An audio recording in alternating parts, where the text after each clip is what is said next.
আজকে বৃহস্পতিবার, এখন প্রায় 10টার মতন বাজে। তো এখন বিছানা গোছাতে গিয়ে দেখি গাছে ফুল এসছে। এই গাছটাতে ফুল আসার কথা আমি জানতাম যে ফুল আসে, বাট আমি ভুলে গেছিলাম। মানে অনেকটা অপেক্ষার পরে ফুল এসছে। হঠাৎ চোখে পড়াতে বেশ ভালো লাগছিল। গাছের গোড়ার ঘাসও পরিষ্কার করে দিয়েছিলাম। তারপর মা এসে ডাক দিল। মা আর বাবা গেছিলো, আজকে যেহেতু পৌষ সংক্রান্তি, তো নৈহাটিতে গেছিলো গঙ্গা স্নান করতে। স্নান করে বড়মার মন্দির থেকে পুজো দিয়ে এসেছিলো।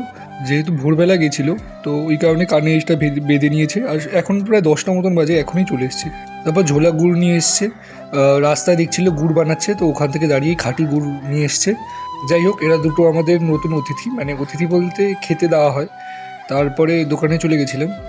পিঠের জন্য যা যা লাগবে সব কিছু নিয়ে চলে এসেছি, মা আনতে বলেছিল। আর তারপর ছাদে চলে এসেছি, লেবু চা বানিয়েছিল, সেটাই সবাই মিলে খাচ্ছি। আর ওই সকালবেলা যেহেতু পুজো দিতে গেছিলো, সেই গল্পটাই করছিল, কি হয়েছে না হয়েছে।